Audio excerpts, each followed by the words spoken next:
told in many ways through oral traditions, architecture, folk tales, songs, manuscripts, art, etc. One such medium that I was fortunate to encounter through the exhibition Naqsh The Imprint, curated by Dr. Sameer Hamdani and his team, was architectural epigraphy, which brings us to the question: what is architectural epigraphy?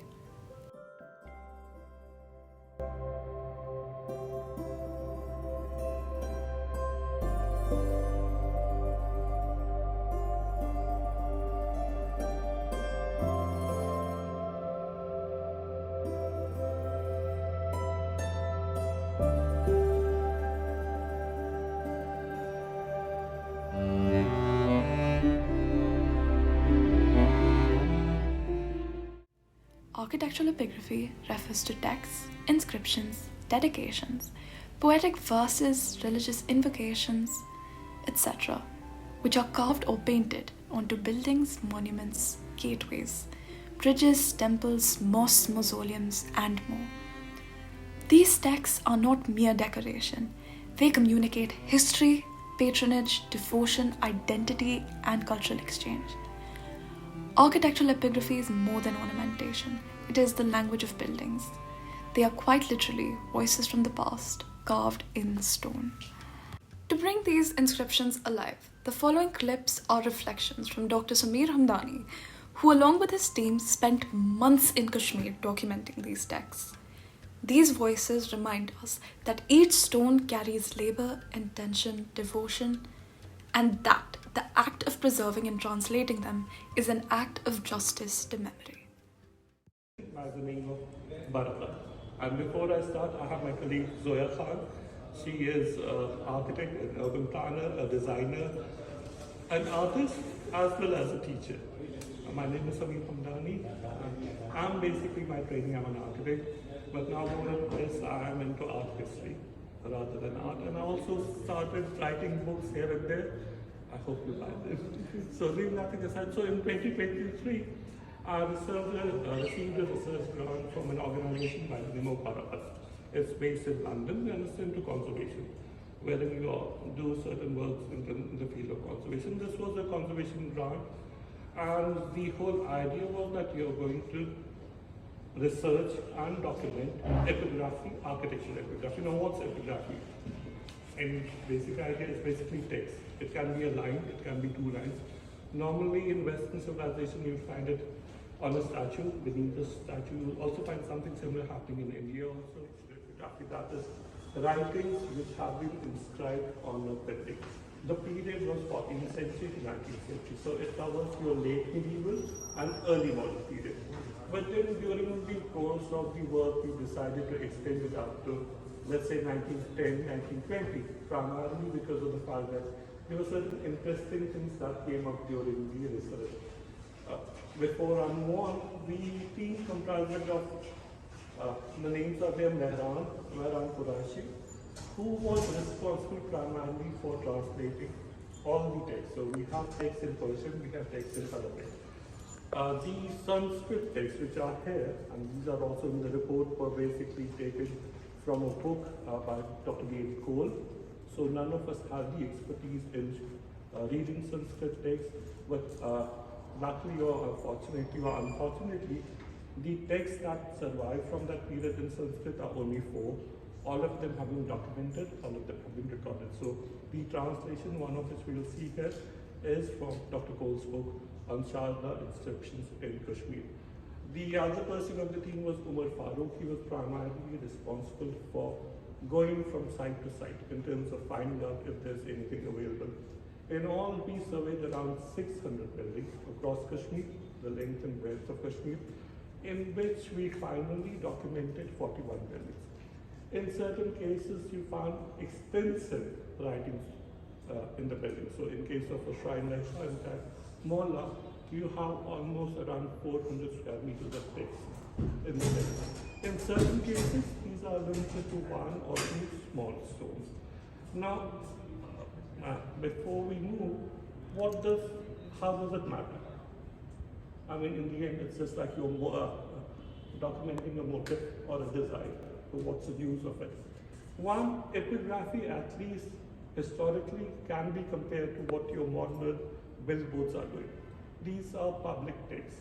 These are texts which are in the field of your vision. These were meant to be read. These were meant to be seen. And these were meant to be understood. So they had a messaging which could be devotional, religious, but only catering to a devotional aspect. It could be commemorative. Basically, there is a king or a merchant who says, I built this and he wants to enshrine his name for posterity. It could be something which is devotional, wherein the community is coming up with a series of texts, which could be poetry in terms of literature, which is in a way their tribute to both the space and the person that is there. So we find all these examples in what we have surveyed. Also the nature of the buildings. So most of the buildings that we surveyed were religious buildings. These are either mosques, khanqahs, astan. Astan is the Kashmiri word which we use for a shrine, a tomb or a mausoleum, which is of a sacred nature. Temples.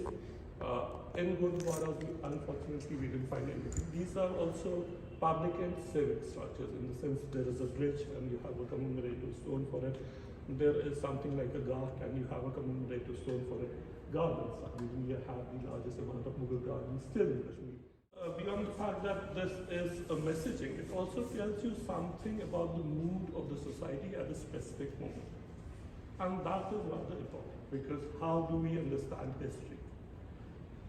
As you go, you'll see, and if you don't have time, you can have a look at some of these. There is a devotional aspect, but that devotional aspect is located in a certain literary moment. It's also located in a certain aesthetic moment. Overall, that is defining the culture of a space or a place. Again, to repeat myself, all this comes at a point when Kashmir is in transition.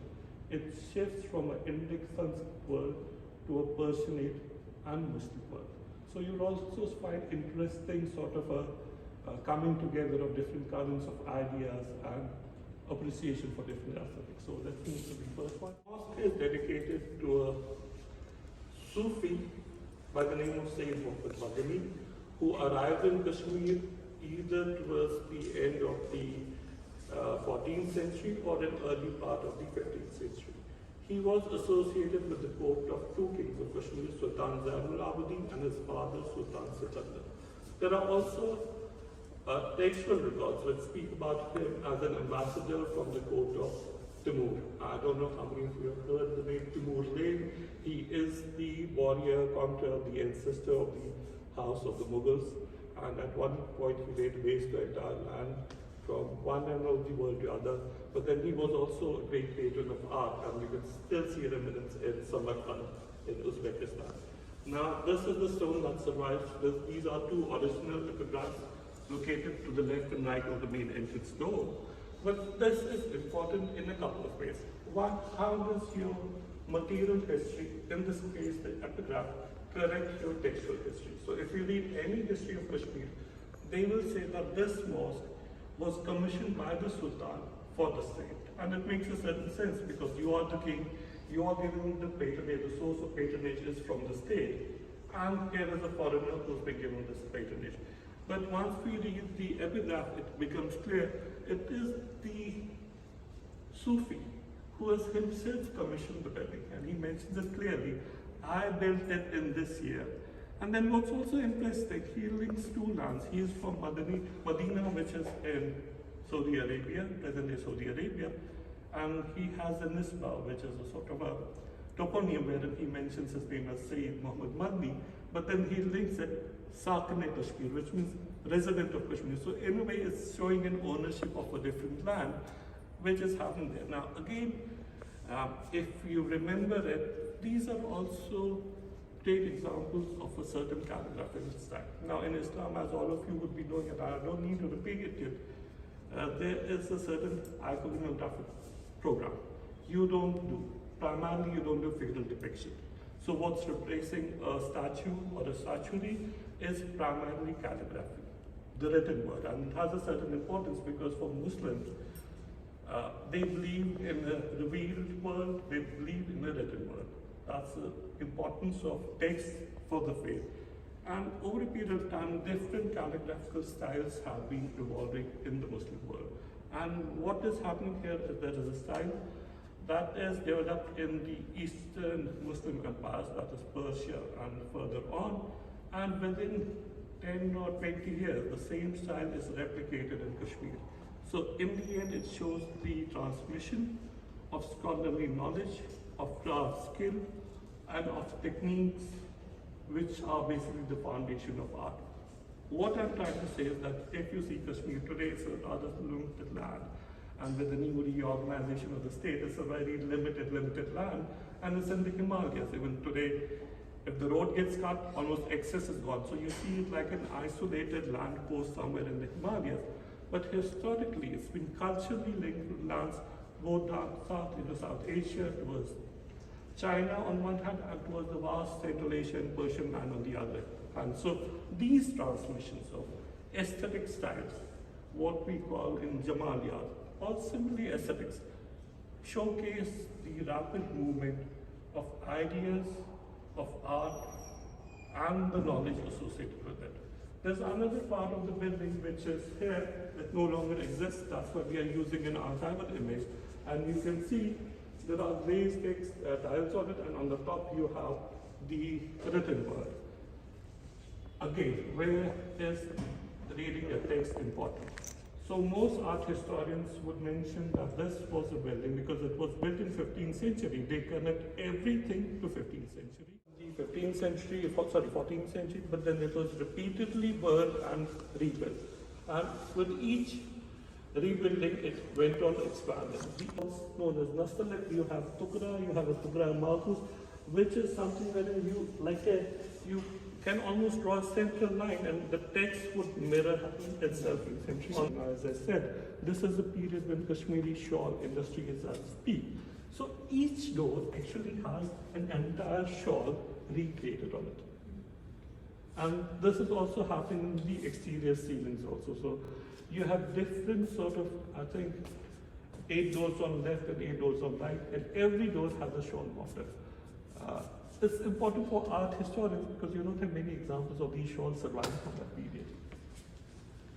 You have for this saint and the way you're projecting him as not only one who was responsible for introducing the religion, the faith of Islam, but also the arts and craft.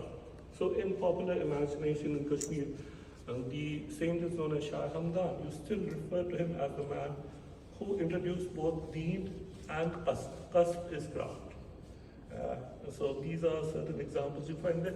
During the course of our work, we also found, there were certain sites or epigraphs which we have taken images of for record, but if you sort of print it out, you can't make out much because of the weathering that's happened on the stone surface. You can't read the text. So in these cases, we have these drawings made. We sort of, I had a colleague by Taha Mughal, he pulls endlessly on it. This is again argue. You see, there are texts, you did the research well and good, but how does it contribute practically? Because many research institutes, colleges and universities would say, there has to be a practical implication to any knowledge, which I don't believe in, but that is how we understand education has to be. There's to be something practical coming up from it. So this is a shrine in Srinagar known as the South Shrine. It got burned down during 2012. We had at INTAC, I'm associated with INTAC, they've already done an extensive documentation of 20 monuments. Luckily, this was one of the monuments that we'd already documented.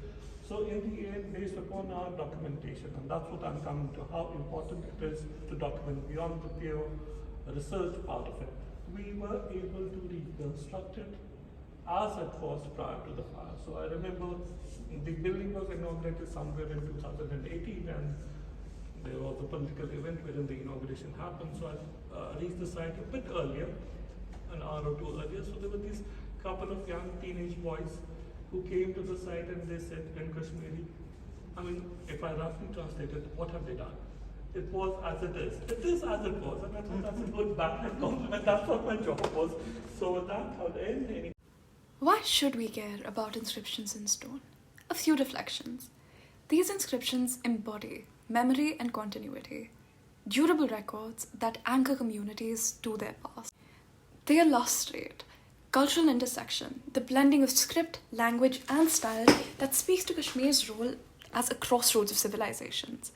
They reveal politics and patronage, names, titles, donors, dates that expose how power and identity were asserted.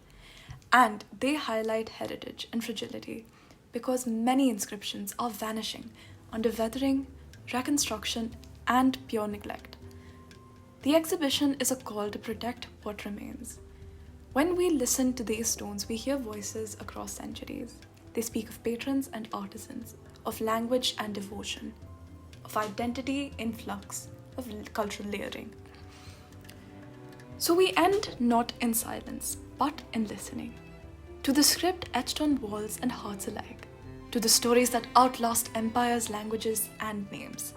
Because the journey through these inscriptions, like all journeys, was never about uncovering the past, but about learning how to see the present more deeply. This is Safar Dar Watan, and this is Etchings in Stone.